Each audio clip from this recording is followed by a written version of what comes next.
Puluhan anggota lembaga swadaya masyarakat di Lombok Barat tadi pagi menggedor kantor KPU setempat guna mendesak penyelenggara pemilu di tingkat kabupaten itu membatalkan pengangkatan badan ad hoc pemilu 2024 tingkat PPS yang diduga syarat dengan nepotisme. Masa aksi juga akan melaporkan Komisioner KPU Lombok Barat ke Dewan Kehormatan Penyelenggara Pemilu atau DKPP.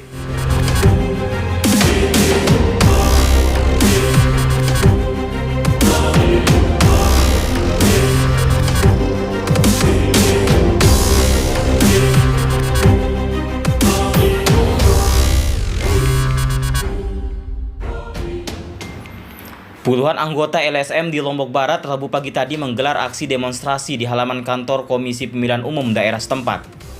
Masa aksi mendesak Komisioner KPU Lombok Barat untuk bertanggung jawab atas kegaduhan yang ditimbulkan atas dugaan tidak transparansian proses seleksi anggota panitia pemungutan suara dan panitia pemilihan tingkat kecamatan.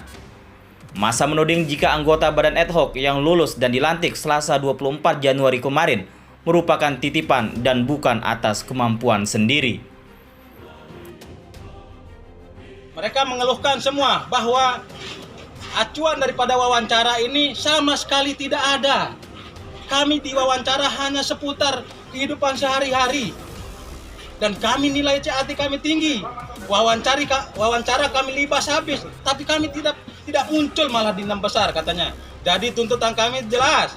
Kalau Ketua KPU tidak berani merevisi hasil rekrutan PPK dan PPS, kami akan melanjutkan reaksi-reaksi selanjutnya menuju DKPP RI. Sekian. Ada bukti yang bisa ditunjukkan ya? Nanti kami akan buktikan supaya tidak menjadi asumsi kami pribadi. Kami ada kami pegang bukti-bukti yang dikirimkan dari para korban-korban. Berapa yang menjadi acuannya? Acuannya ialah banyak aspirasi masyarakat yang masuk itu, yang ikut wawancara, obrolannya sederhana, sama-sama. Selain itu, masa aksi juga mengklaim memiliki beberapa bukti yang memperkuat dugaan nepotisme dalam proses rekrutmen anggota PPS dan PPK di KPU Lombok Barat itu. Salah satu barang bukti yang akan dibawa oleh masa aksi ke Dewan Kehormatan Penyelenggara Pemilu atau DKPP adalah video pertemuan yang dihadiri oleh oknum Komisioner KPU Lombok Barat dengan beberapa peserta seleksi.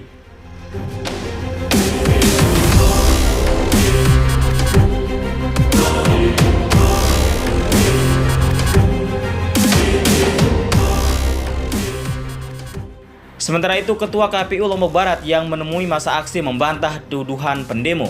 Bambang Karyono mengklaim jika proses seleksi anggota PPK dan PPS di Lombok Barat telah sesuai dengan aturan yang berlaku.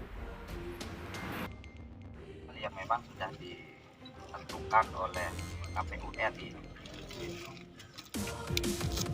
Ada mekanisme dan tahapan-tahapan memang yang Mantan Komisioner Bawaslu NTB itu juga mempersilahkan masa aksi untuk melaporkan pihaknya ke DKPP jika tidak puas dengan penjelasan pihaknya tersebut.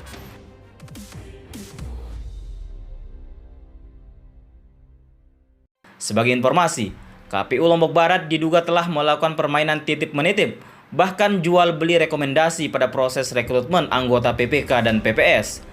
Dugaan itu mencuat setelah beberapa pelamar yang mendapatkan nilai terbaik saat tes CAT dinyatakan tidak lulus, dan pada saat yang sama justru peserta dengan nilai rendah yang dinyatakan lulus dan dilantik sebagai anggota badan ad hoc pada pemilu 2024 mendatang.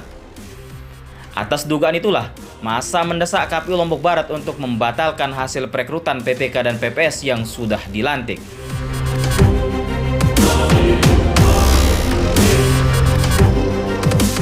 Dari Gerung, Kabupaten Lombok Barat, Tim Liputan Sasak TV memberitakan.